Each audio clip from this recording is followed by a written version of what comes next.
இப்போது நாங்கள் வந்து தீபாவளி ஒவ்வொருத்தவங்க வந்து தீபாவளி பர்ச்சேசிங் போடுவாங்க. தீபாவளிக்கு நாங்கள் அங்கே போனோம் இங்கே போனோம் இப்படி ட்ரெஸ்ஸை வச்சு எடுக்கிறது என்ன, நிமிஷத்துக்கு ஒரு ட்ரெஸ் மாற்றி காட்டுறது என்ன, ஒரு 4-5 ட்ரெஸ்ஸு போடுறது அப்படி இப்படின்னு சொல்லிட்டுலாம் காட்டுவாங்க. தீக்ஷா ஒரு இடத்துல செல்லப்படி கிட்டக்களை கொண்டு வா, இப்படி இப்படி இப்படி. இப்போ வந்து தீபாவளி ட்ரெஸ்ஸு ஒருத்தவங்க நிறைய பெரிய பெரிய பட்ஜெட்ஸ்லாம் பண்ணி காட்டுவாங்க. நாங்கள் இங்கே போனோம் அங்கே போனோம் அப்படி பண்ணி நாங்களும் போனோம். பட் ஆனால் வீடியோ எடுக்க முடியலை. இவனை வச்சுக்கிட்டு நாங்கள் ட்ரெஸ் எடுக்கப்பட்டதே பெரும்பாடு. நாங்கள் இங்கே ஒரு ட்ரெஸ் பார்க்கக்குள்ளே இவன் 10 ரூபா சுற்றிட்டு வரான் சரவணா ஸ்டோரில். அங்கே வேற ஃபுல் கண்ணாடியாக இருக்கும். எங்கேயாவது தலையிலலாம் இடிச்சுக்கிடுவான், ஏதாவது பண்ணுவான். ரொம்ப அலப்பற பண்ணிட்டான். அங்கே போய் இந்த மாதிரி தான் ஃபோனை கொடுத்து தான் உட்கார வச்சோம். நிறைய பேர் வந்து இவனுக்கு ஃபோன் கொடுக்கக்கூடாது, டாக்டர் கன்சல்ட் பண்ணவே தம்பிக்கு ஃபோன் கொடுக்கக்கூடாது, ஃபோன் கொடுத்தா இன்னும் கொஞ்சம் ஹைப்பர் ஆயிடுவான், ஆக்டிவிட்டிலாம் இதாயிரும் அப்படின்னு சொல்லியிருக்காங்க. பட் நாங்கள் வந்து தவிர்க்கவே முடியாதுன்ற இடத்துல மட்டும் கொடுப்போம். சின்ன சின்ன ஹோட்டல் போனால் கடைக்கு போனால் அப்படி தான் கொடுப்போம். யார் இருக்கா பார்த்துக்க, வீட்டில் பெரியவங்கன்றதான் யார்கிட்டயாவது நம்ம விட்டு போகலாம். நமக்கெல்லாம் யாரும் இல்லை, இருந்தும் யாரும் நம்மளை பார்க்க மாட்டாங்க. நல்லா இருக்கிறப்பன்னா பார்ப்பாங்க. இப்படி குழந்தை யாரும் பார்ப்பாங்களா? வாழைப்பழமாக வாயில் வேணால் பேசுவாங்க, மற்றபடி பார்க்குறதுக்குலாம் ஒரு செயலும் இல்லை. ஒவ்வொருத்தவங்களாம் எங்களுக்கு அவங்க இருக்காங்க இவங்க இருக்காங்க ஒருத்தவங்களாம் அப்படி இப்படின்லாம் சொல்லுவாங்க. பார்த்தீங்களா, எங்கள் பேரம்பேத்தி எங்கள் மாமியார் அப்படி பார்ப்பாங்க இவங்களா. இங்கே யாரும் பார்க்கல. சொல்லப்போனால் இப்போல்லாம் பல பிரச்சனைகள் போய்கிட்டு இருக்குது. சரி, ஓகே, அந்த பிரச்சனை பற்றிலாம் நம்ம பேச வேணாம். பிள்ளைங்களுக்காக ஓடுறேன், பிள்ளைங்களுக்காக உழைக்கிறேன், பிள்ளைங்களுக்காக எந்த ஒரு பிரச்சனையும் நான் தனியாக நின்று ஃபேஸ் பண்ணுறதுக்கு தயாராக இருக்கேன். யாராக இருந்தாலும் வந்து பாருங்கன்ற அளவுக்கு தான் நான் இருக்கேன். ஏன்னா எவ்வளோ கஷ்டத்தையும் நான் பார்த்துட்டேன். நான் படுற கஷ்டத்தில் துணி அளவு கூட அவங்க பட்டிருந்தாங்கன்னா அவங்களுக்கு அதோட வலி தெரியும். அடுத்தவங்களுக்கு இருக்கிறனால தான் அதை அவங்க ரசிக்கிறாங்க, சிரிக்கிறாங்க. ஆனால் இன்றைக்கி இப்படி இருக்கிற ஒரு இது நாளைக்கு அவங்க சைடும் வரும்ன்றதை அவங்க யோசிக்கவே இல்லை. மனிதர்கள் வாழ்க்கை அது எல்லாருக்குமே தெரியும். மனுஷன் வாழ்க்கை இன்றைக்கி நல்லா இருப்போம், நாளைக்கு நல்லா இருக்க மாட்டோம், நாளைக்கு எப்படி வேணாலும் ஆகலாம். அது நானாக இருக்கட்டும், யாராக இருக்கட்டும். ஆனால் இன்றைக்கி இப்படி ஒரு குழந்தைய வச்சு நமக்கு படுற கஷ்டத்தை பார்த்து சிரிக்கிற ஜென்மங்க வந்து கண்டிப்பாக அவங்க லைஃப்பில் நல்லா இருக்க மாட்டாங்க. இல்லை அவங்களுக்குன்னு ஒரு வாரிசு வரும்போது அப்போ தெரியும். அது நான் சாபமாக சொல்லலை, நல்லா நல்லதுமா என்னோடய ஆதங்கத்தை சொல்கிறேன். சரி, ஓகே, கண்ட நாய்களை பற்றி நம்ம பேச எனக்கு விருப்பம் இல்லை. அதை அவங்க யார் வேணாலும் எப்படி வேணாலும் இருந்துட்டோம். என் பிள்ளைங்க ஹாப்பியாக இருக்கணும். இன்றைக்கி இவங்க ஓப்பனாகவே சொல்கிறேனே, இவங்க அப்பா கூட இருந்தால் இந்த பிள்ளைங்க நல்லா இருந்திருக்கும் அப்படி இப்படின்னு நினைக்கிற பல பேருக்கு இவங்க அப்பா கூட இல்லாட்டினா தான் இவங்க நிம்மதியாக இருக்குன்னே சொல்லுதுங்க. என்றைக்கு எங்களை ரோட்டில் பட்னி பசியோடு விட்டுட்டு என்றைக்கு ஒருத்தவன் எங்களை விட்டு போனானோ அன்றைக்கி அவன் செத்தே போயிட்டாமா அப்படின்ற மாதிரி சொல்லுதுங்க. நான் சொல்லாட்டினா கூட இது திஷாட்ட கூட கேட்டுக்கோங்க. அதுவே அப்படி தான் சொல்லுவோம். யாருமே வேண்டாம், நீங்கள் நானும் தம்பி போதும் அப்படின்றது தான் இந்த பிள்ளை வாயிலேயே வருது. அந்த அளவுக்கு அவங்க வந்து பண்ணிட்டு போட்டோம், நல்லா இருந்துட்டு போட்டோம். நாங்கள் ஹாப்பியாக தான் இருக்கோம். சொல்லப்போனால் பட்டாசு 1க்கு 2 பாக்ஸ் இருக்குது. வெடிக்கிறதுக்கு தான் எனக்கு விருப்பம் இல்லை. ஒரு மாதிரி டம்முன்னு சவுண்டு தலைவலிக்குது. இந்த இவர் இருக்காரு பாருங்க, இங்கே வெடிக்க மாட்டேன், நான் போயிருந்தேன். இவருக்கு பட்டாசுனாலே பயம், அதனால தான் இவர் அப்படி பண்ணுறாரு. இவங்க எங்கே போயிடுவேன்னு சொல்கிறாங்க அப்படின்னா எங்கள் அக்கா வீட்டுக்கு. நான் என்னை கொண்டு போய் பெரியம்மா வீட்டில் விடுங்க. அக்காங்க வேணா ஊர் பேசலாம் இல்லை, 2 பேர் தாண்டி. தீபாவளின்னு எந்தாவது ஒரு மாசத்துக்கு தான் வருது. அந்த மாசத்துக்கு தீபாவளி வருதா எனக்கு தெரியாது எப்போ வருது. தீபாவளினா ஒரு வீக் அப்படிதான் வருது, வருஷத்துக்கு வருது. இதுலயே படிக்கலன்றது. ஸோ தீபாவளி பர்ச்சேசிங்கிறது எங்களுக்கு ரொம்ப பெருசெல்லாம் கிடையாது, ரொம்ப சிம்பிளாக தான் சின்னதாக தான் போனோம். ஏன்னா ட்ரெஸ்ஸுக்கு எனக்கு போட விருப்பம் இல்லைங்க. காசு இல்லாமல் கஷ்டப்படுற அப்படிலாம் கிடையாது. அதெல்லாம் கடவுள் ஆண்டவன் புண்ணியத்தில் என்னையும் என் பிள்ளைங்களும் சாப்பாட்டுக்கோ ட்ரெஸ்ஸுக்கோ நல்லபடியாக தான் வச்சுருக்கான். ஒரு மனுஷனுக்கு என்ன நிம்மதியான வாழ்க்கை, கடன் இல்லாத வாழ்க்கை, ஆரோக்கியம்ன்றவாங்க. ஆரோக்கியத்தில் மட்டும் எங்களுக்கு பிரச்சனை. அது எங்களுக்குன்னா என் பையனுக்கு பிரச்சனை. ஸோ அதை நினச்சி நான் ஃபீல் பண்ணுவேன். அது யாருக்குனாலும் எப்படி வேணாலும் நடக்கலாம். சில பேர் ஓப்பனாக சொல்ல மாட்டாங்க, சில பேர் நான் ஓப்பனாக சொல்கிறேன், அவ்வளோதான். என் பையனுக்கு அந்த பிரச்சனை. ஸோ அவனை நினச்சி டெய்லி அழுகுவேன், வைப்பேன், வேதனைப்படுவேன். அது என்னோட தனிப்பட்ட கருத்து. அதுக்கப்புறம் கடன் இல்லாத வாழ்க்கை, நிம்மதியான சாப்பாடு, நம்ம போடுறதுக்கு நல்லபடியாக ட்ரெஸ்ஸு, இது இருந்தால் ஒரு மனுஷனுங்க யார்கிட்டையும் நம்ம கை கட்டி நின்று பதில் சொல்லணும், நிம்மதியாக இருக்கலாம் அப்படின்ற மாதிரி இருக்கும். அதனால அது எங்களுக்கு ஆண்டவன் நல்லபடியாகவே கொடுத்துருக்கான். அந்த முருகன் அருளால் நல்லபடியாக 3 வேளை 4 வேளை சாப்பிட்ற அளவுக்கு கூட எங்களுக்கு என் உடம்புல உழைக்கிறதுக்கு தெம்பும் கொடுத்துருக்கான். ஆண்டவன் அருளால் நான் நல்லபடியாக தான் இருக்கும் சாப்பாடுக்கு, துணிமணிக்கு. ஸோ ஆனால் எனக்கு என்னன்னா, இப்போ தீபாவளி பண்டெல்லாம் கூட காசு வந்துச்சு. எனக்கு ட்ரெஸ்ஸுக்கு போடுறதுக்கு விருப்பம் கிடையாது. பொருள் எடுப்போம். நம்மளை வந்து எதை நோக்கி டார்கெட் பண்ணாங்க, ஒன்றும் இல்லாத வீடு. இப்போ வீடை வச்சுக்கிட்டு என் பிள்ளைங்களை பழி வாங்குற ஜென்மங்க. இதுங்களுக்கு முன்னால் என்னோட உழைப்பில் வீடு வாசல் நகை இதோட நான் வந்து என் பிள்ளைங்களை செட்டில் பண்ணணும், அதுக்கப்புறம் நான் கண்ணை மூடணுன்றது தான் என் ஆசை. அதுக்காக நான் நகைக்கு தான் அதிகமாக போடணும்னு ஆசைப்படுறேன் இப்போதைக்கு. அதனால தான் இந்த வருஷம் தீபாவளிக்கு நான் எனக்கு ட்ரெஸ்ஸு எடுக்கலை. எப்பயுமே நான் இப்படி இருக்கவே மாட்டேன். நைட்டி 2 எடுப்பேன், ஒன்றுக்கு நைட்டி 2 3 4 இந்த மாதிரி நைட்டி தச்சு எடுப்போம், ட்ரெஸ் எடுப்பேன், புடவை எடுப்பேன், சுடிதார் எடுப்பேன்.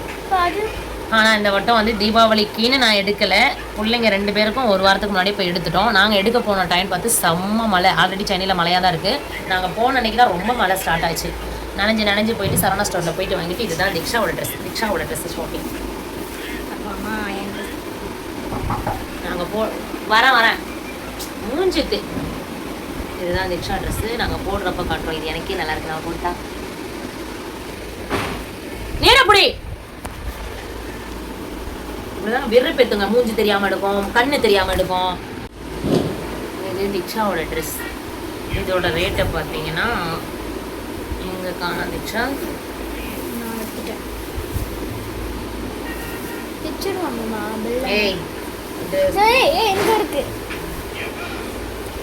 இதோட ரேட்டு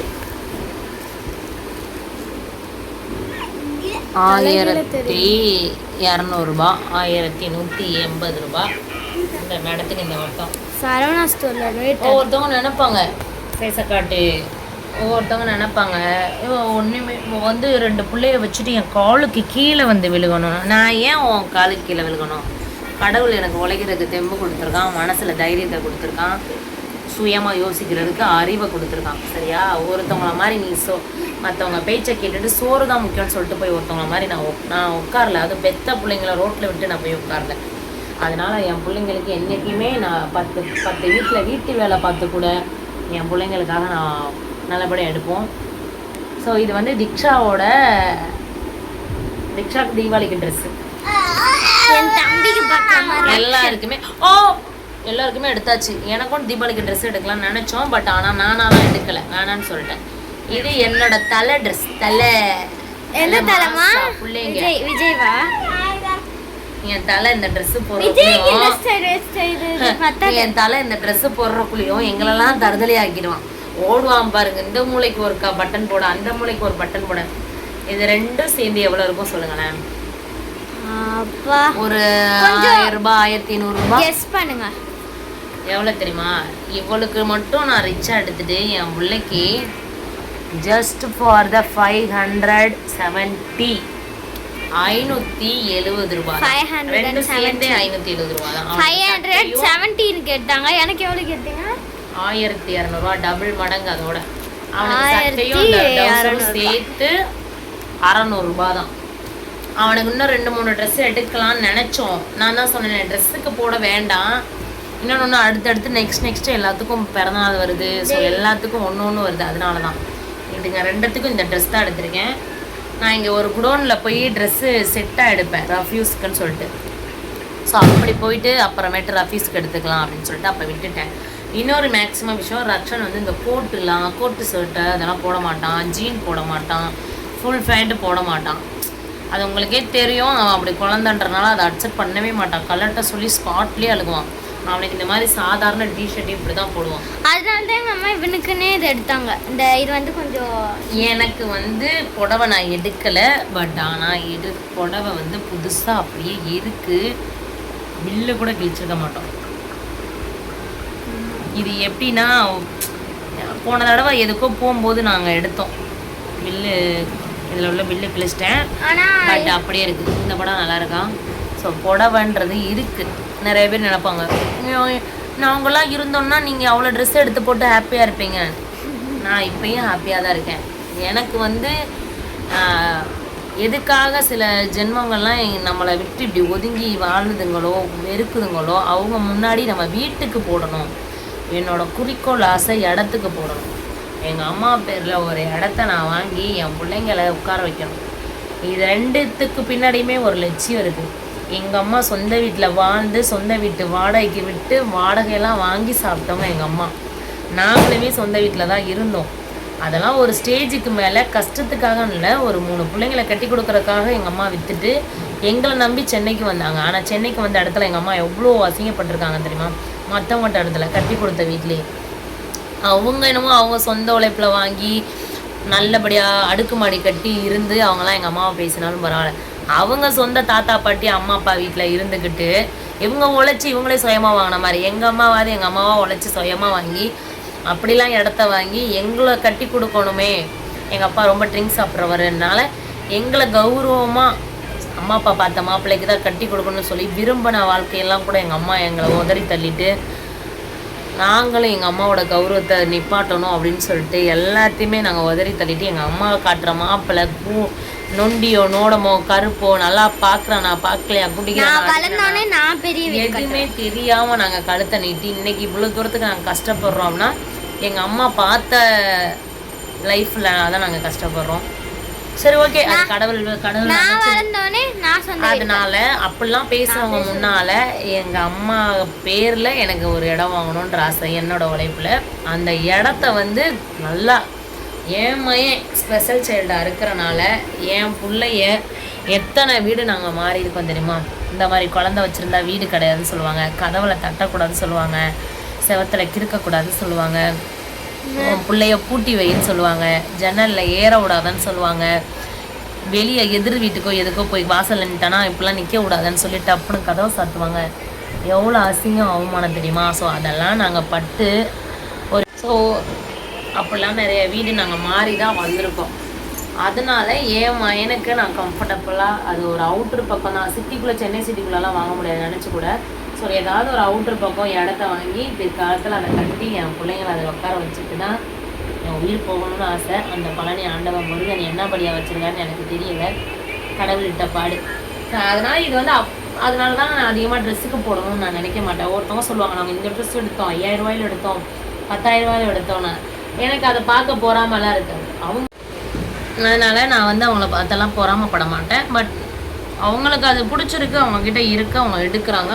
ஸோ ஒருத்தவங்க ட்ரெஸ் எடுக்கிற பார்த்து பொறாமப்பட மாட்டேன், அது அவங்களோட விருப்பம், அவங்கள்ட்ட இருக்குது எடுக்கிறாங்க அப்படின்னு நான் விட்டுருவேன். அதுக்கு நீ இத்தனை புடவை எடுத்து வச்சுக்கேன்னு கேட்பீங்க. அதான் சொன்னேன், எனக்கும் புடவை கட்டுறதெல்லாம் ரொம்ப பிடிக்கும், ட்ரெஸ் போடுறதெல்லாம் ரொம்ப பிடிக்கும். பட் இப்போ வந்து ஒரு வைராக்கியத்தில் இருக்கேன். நம்ம ஒன்று நகைக்கு காசு போடணும் இல்லைன்னா இடத்துக்கு காசு போடணும்னு சொல்லிட்டு எனக்கு கடன்லாம் இல்லை தான், கடவுளால கடன் இல்லை. அதனால் நல்லபடியாக சம்பாதிக்கிறோம், சாப்பிட்றேன், பிள்ளைங்களுக்கு செலவு பண்ணுறேன். பிள்ளைங்களுக்குமே கஷ்டம் தெரிஞ்சு தான் வளர்க்குறேன். ஒரு வாரமாக பிள்ளைங்க வாட்டர் பாட்டில் இல்லை, ஏன் இல்லைன்னா நான் அதை வாங்கி கொடுத்துருவேன். மிஞ்சி போனால் வாட்டர் பாட்டில் கம்மி ரேட்டே 30 ரூபா 40 ரூபாயில் கூட இருக்குது, காஸ்ட்லியாக போனோம்னா 300 ரூபா 150 ரூபா 200 ரூபாயிலே இருக்குது. நான் ஏன் அது வாங்கி கொடுக்கல இதுங்க ரெண்டத்துக்கும் அப்படின்னா, இதுங்களுக்கெல்லாம் அசால்ட்டு. ஒன்று ஸ்கூலில் விட்டுட்டு வருது, இந்த இது தூக்கி போட்டு 10 தடவை உடைக்குது, எங்கள் அக்கா வீட்டில் விட்டு வருதுங்க. அதனால ஒரு வாரமாக இந்த ஜூஸ் பாட்டில் இதெல்லாம் தண்ணி எடுத்துகிட்டு போங்கன்னு சொல்லிட்டு இதுங்களுக்கு நான் கஷ்டம் சொல்லி தான் வளர்க்குறேன். ஏன்னா இதுங்களுக்கும் தெரியட்டும் கஷ்டம், அப்போனா தான் நாளைக்கு எவ்வளோ பெரிய பிரச்சனை வந்தாலும் ஓகே நம்மளும் கஷ்டப்பட்டு தானே வந்தோம்னு சொல்லிட்டு இதுங்களுக்கு போகிற இடத்துல அனுசரிக்கிற பழக்கம் வரும். நம்ம எல்லாமே நம்ம கேட்குறதெல்லாம் நம்ம வாங்கி கொடுத்துட்டோம்னு வச்சுக்கோங்களேன், நம்ம அம்மா வீட்டில் அப்படி இருந்தோமே இப்போ இப்படி பண்ணுறாங்களே அப்படின்னு அதுங்களுக்கு அப்போ உள்ள கஷ்டம் இருந்துடும். நாங்கள் அம்மா அப்பா வீட்டில் நிறையா கஷ்டப்பட்டோம், போகிற வீட்டில் நல்லா இருப்போம் போகிறோம், போகிற வீட்டில் தான் ரொம்ப கேவலமாக கஷ்டப்படுறோம். ஸோ அப்போ அதெல்லாம் தாங்கிக்கிறதுக்கு மனசக்தின்றதுல அது வந்து எப்படின்னா பிறந்த வீட்டில் மட்டும்தான் அந்த தைரியத்தையும் சக்தியும் கொடுக்க முடியும். அதனால என் பிள்ளைங்களுக்கு நான் தைரியத்தையும் சக்தியும் கொடுக்குறேன். இவன் வந்து எங்கள் வீட்டில் டம்மி பீஸு, அதனால இவனை நாங்கள் வந்து கண்டுக்க மாட்டேன்னா இவனை நல்லா ஆகணும்னு ஓடுறேன். ஆனால் எல்லா ஒரு டாக்டருமே கை விரிப்பாங்க. அது வந்து குழந்தை வந்து நீங்கள் தெரப்பி கொடுக்க மாறுன்றாங்க. அவன் மாறுவானா மாற மாட்டானா, கடைசி வரைக்கும் இப்படி தான் இருப்பானா, இல்லை கடவுள் திடீர்னு மேஜிக் பண்ணி உன் பிள்ளைய நான் சரி பண்ணி கொடுத்துட்டேன் அப்படின்னு சொல்லிட்டு என் மையன் சரியாவானாலாம் எனக்கு தெரியாது. என்னோட டார்கெட் ஃபுல்லாக திக்ஷா மேலே தான். ஏன்னா திக்ஷாவை நான் பொறுப்பாக வளர்த்து பொறுப்பாக ஆக்குனேன்னா அவள் என் பையனை பார்த்து பண்ணுற ஒரு இது. அவளையுமே நான் டார்ச்சர் பண்ணுறேன்னு அவள் வாயாலே சொல்கிறா, நீங்கள் வந்து என்னை ரொம்ப கொடுமைப்படுத்துறீங்க, அப்போ பார்த்தாலும் தம்பியை பார்க்க விடுறீங்க, என்னை நிம்மதியாக விளையாட விட மாட்டேங்க. அவள் கேட்குற கேள்வி வந்து எனக்கு அது கஷ்டமாக தான் இருக்குது. ஆனால் வேறு வழி இல்லை. நான் என் கஷ்டத்தை யார்கிட்ட சொல்ல முடியும், உடனே என் அம்மாட்ட சொல்லி அழ முடியும், கட்டின கணவன்கிட்ட சொல்லி அழ முடியும். கட்டின கணவன் எனக்கு சரியில்லாதவன்.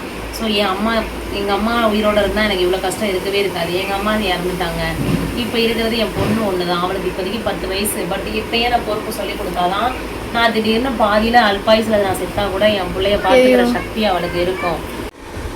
அந்த மாதிரி திக்ஷாக்கு தான் நம்ம பொறுப்பை கொடுக்க முடியும்னு சொல்லி தான் அவள் வந்து சில டைம்ஸ்லாம் அன்பு காட்டுங்கன்னு கூட கேட்பா. ஆனால் எனக்கு இருக்கிற பிரச்சனைலாம் அவன் மேலே எனக்கு அன்பு இல்லைன்னுலாம் இல்லை, அன்பு நிறையாவே இருக்குது. அவள் தான் வீடியோ எடுக்கிறா. பட் அவள் முன்னாடியே சொல்கிறது வந்து ஒரு கொஞ்சம் சங்கட்டமாக தான் இருக்கும், சரியாக இருக்கும் எனக்கு.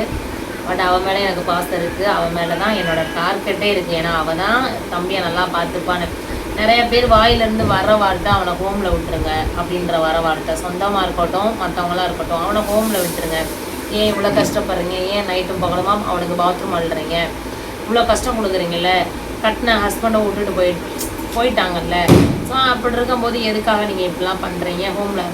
நான் சொல்கிற ஒரே வார்த்தை, நான் உயிரோடு இருக்கிறதையும் என் 2 பிள்ளைங்களையும் யார் வீட்டு வாசல்லையும் போயிட்டு சாப்பாடு போடுங்கன்னு சொல்லிட்டு நான் நிற்கவும் வைக்கவும் மாட்டேன். ஹோம்ன்றது என் கனவுல கூட என்றைக்குமே வராது. நான் வீடியோவில் முதியவங்களை பெரியவங்களை கொண்டு போய் ஹோமில் விடுறப்பையும், ஸ்பெஷல் சைல்டு அம்மா அப்பா இல்லாதவங்க விடுறப்ப நான் ஒரு வீடியோவில் பார்த்தாலே நான் ரொம்ப தேம்பி அழுவேன்.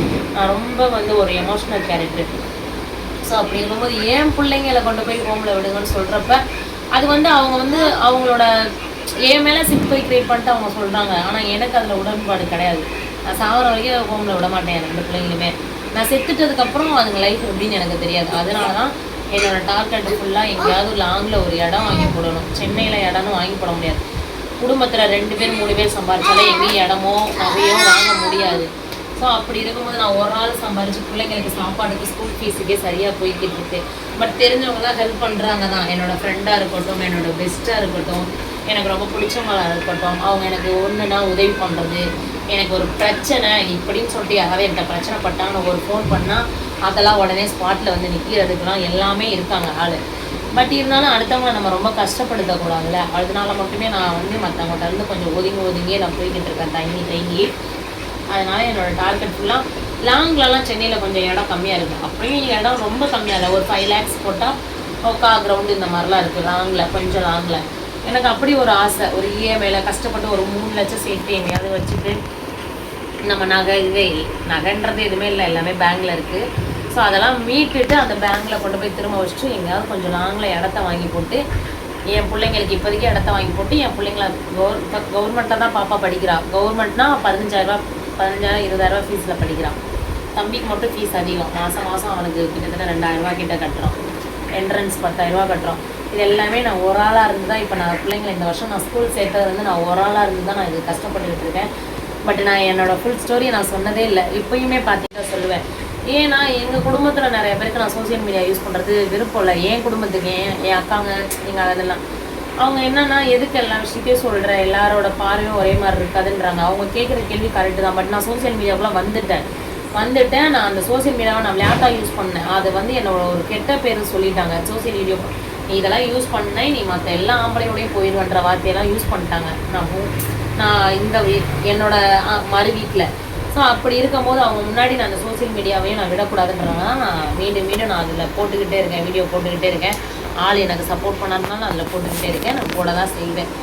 ஸோ அதனால தான் நான் நிறைய குடும்ப விஷயத்தெல்லாம் சோசியல் மீடியாவில் நான் சொல்லலை. ஏன்னா வாழ்க்கைன்றது எப்படி வேணாலும் மாறலாம். இன்றைக்கி இப்படி பிரச்சனைகள் போயிட்டு இருக்கு, நாளைக்கு பிள்ளைங்களுக்காக சமாதானமாகலாம், இல்லை நாளைக்கு பிரிவாகலாம், இல்லை நாளைக்கு லைஃப் வரலாம்.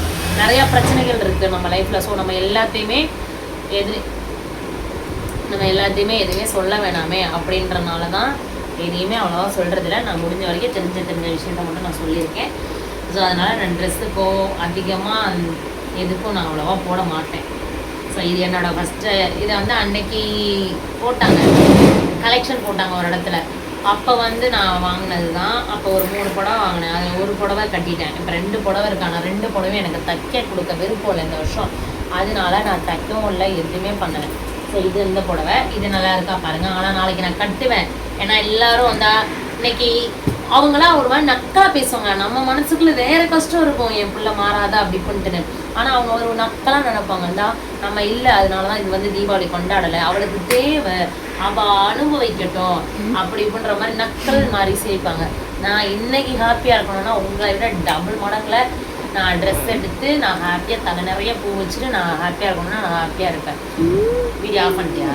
இல்லை ஹாப்பியாக இருக்கணும்னா நான் ஹாப்பியாக இருக்கேன்.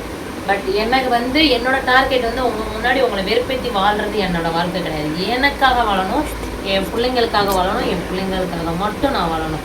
அதுதான் என்னோட டார்கெட்டே. நெக்ஸ்ட் காட்டுங்க. அதனாலதான் இந்த ஒரு படம்.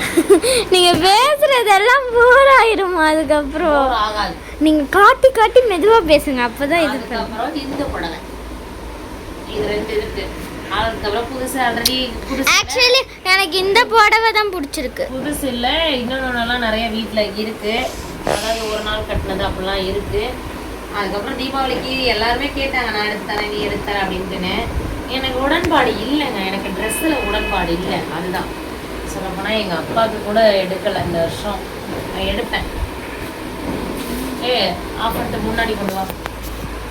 ஸோ எப்பயுமே வருஷம் வந்து எங்கள் அம்மா இருக்கிற வரைய இந்த ராம் யோகா சேனல் கூட நான் பார்ப்பேன். அவங்க ஒரு சேனல் கூட யூடியூப் சேனல்லாம் பார்ப்பேன். அவங்க நம்ம ஊர் சைடு தானே, அவங்க மதுரை சிவகங்கை சைடு தானே. ஸோ அவங்க பண்ணுற ஒவ்வொரு விஷயமும் எனக்கெலாம் ரொம்ப பிடிக்கும்.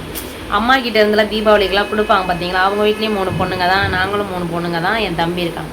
எங்கள் அம்மா உயிரோடு இருக்கிற தொட்டியும், மதுரையில் வியாபாரம் பார்க்குற தொட்டியும் எங்கள் அம்மா எனக்கு தெரிஞ்சு நான் அப்போ கல்யாணம் ஆகாமல் இருக்கும்போது கூட எங்கள் அக்காங்களுக்கு நான் கூட கேட்பேன், கல்யாணம் கட்டி கொடுத்துட்டீங்க, அவங்களுக்கு வீட்டுக்காரர் இருக்காங்க, அவங்க எடுத்துக்குவாங்கன்னு. எங்கள் அம்மா சொல்கிற ஒரே வார்த்தை, நான் இருக்கிறதோடையும் என் பிள்ளைங்களுக்கு பண்ணுறேன், உனக்கு என்னடி அப்படின்னு என்னை சத்தம் போட்டுட்டு எங்கள் அம்மா தவணை வாங்கி தண்டல் ஃபைனான்ஸ் வாங்கி நம்ம கீழே வாசலுக்கு போய் எங்கள் அக்காவுக்கு, எங்கள் மச்சானுக்கு, பிள்ளைங்களுக்கு இப்படிலாம் எடுத்து எங்கள் அம்மா கொடுத்துருக்காங்க. அவங்களும் பண்ணுவாங்க. பட் எங்கள் அம்மா ரொம்ப கஷ்டப்படுவாங்க. பூ விற்பாங்க. தீபாவளி டைம் பார்த்து தான் அந்த வியாபாரத்தப்போ மழையெல்லாம் வந்துடும். அப்படி இருந்தும் எங்கள் அம்மா வந்து எங்கள் அக்காங்களுக்கெல்லாம் பண்ணுவாங்க. எண்ணெய் கட்டி கொடுத்ததுக்கப்புறமே எங்கள் அம்மா அப்பா இறந்து 3 வருஷம் ஆகும்போது அழுகலை, இந்த ஜிகுனா மாதிரி ஒட்டியிருக்கு. எங்கள் அம்மா ஏன் அழுகலை நான் சொல்கிறேன், நான் அழுதாலே சிம்பதி கிரியேட் பண்ணுறேன். அதெல்லாம் கண்ணீரை வந்து ரொம்ப அப்படி ஆயிட்டாங்க. என்ன பேசுமா சொல்லு கேமரா பாருங்க.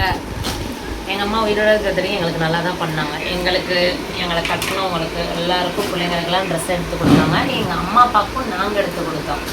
ஆனால் இந்த வருஷம் எங்கள் அப்பா மட்டும்தான் இருக்கார். பட் எங்கள் அப்பாவுக்கு கூட என்னால் ட்ரெஸ் எடுத்து தர முடியலைன்னா காசு இல்லாமல் இல்லை, காசு இருக்குது. நான் வந்து ஒரு மாதிரி அப்பப்போ உடஞ்சி உட்காடுறேன். சொல்லப்போனால் நான் காலையிலேருந்து அழுதுகிட்டே தான் உட்காந்துக்கிட்டு கிடந்தேன். அவன் போயிட்டானேன்றதுக்காண்டிலாம் கிடையாது. ஒரு மாதிரி எனக்குள்ளே நிறையா கேள்வி, நிறையா இது. நான் அந்த இதுக்காண்டி அப்படியே டல்லாகி உட்காந்துக்கிட்டே இருக்கேன். இப்பயும் அப்படி தான் உட்காந்துக்கிட்டு இருக்கேன். பட் ஆனால் நான் அப்படி உட்காடுறது வந்து என் பிள்ளைங்களுக்கு பிடிக்காது. சரி, அதுங்க நம்மளை பார்த்து அதுங்களும் டல்லாக வேணாம் அப்படின்றனால தான் நான் இப்போ கொஞ்சம் நேரம் வந்து போய் அதுங்களோட சேர்ந்து பட்டாசு அடிக்கிற மாதிரி வெடிச்சுக்கிட்டு இருந்தேன். ஸோ பார்க்கலாம், ட்ரை பண்ணலாம். நாளைக்கு காலைல கூட எங்கள் அப்பாவுக்கு போய் எடுத்து கொடுத்துருவாங்க. நாளைக்கு காலைல தீபாவளி வச்சுட்டு நான் தீபாவளிக்கு எங்கள் அப்பாவுக்கு நாளைக்கு எடுத்து கொடுக்கணுன்னு இருக்கேன். இல்லைனா கையில் காசு கொடுத்துட்டு வந்துடலான்னு. ஏன்னா எங்கள் அக்காட்ட கால் பண்ணி கேட்டேன், ட்ரெஸ் எடுத்துகிட்டு அப்பாவுக்கு அப்படின்னேன். அப்பாவுக்கு ட்ரெஸ் எடுத்துட்டேன்னு சொல்லிட்டு எங்கள் அக்கா, சரி எங்கள் அப்பா இருக்கிறது ஒரு ட்ரெஸ் தான் போடுவார், எங்கள் அக்கா எடுத்து கொடுத்துருச்சு. நாளைக்கு என்னால் முடிஞ்சதை கையில் காசை கொடுத்துட்டு அவர்கிட்ட ஆசீர்வாதத்தை வாங்கிட்டு வரலாம் அப்படின்ற மைண்டில் தான் நான் இருக்கேன். ஸோ ட்ரெஸ் எடுக்க முடியலை, அதுதான். ஸோ இதுதான் என்னோடய வந்து ட்ரெஸ் எடுக்க போனால் ஷாப்பிங்லாம் பாருங்கள், பார்த்து சப்போர்ட் பண்ணுங்கள். பிடிச்சிருந்தா லைக் பண்ணுங்கள். பாய். இந்த பொறுத்து ஹாப்பி தீபாவளி, ஹாப்பி தீபாவளி.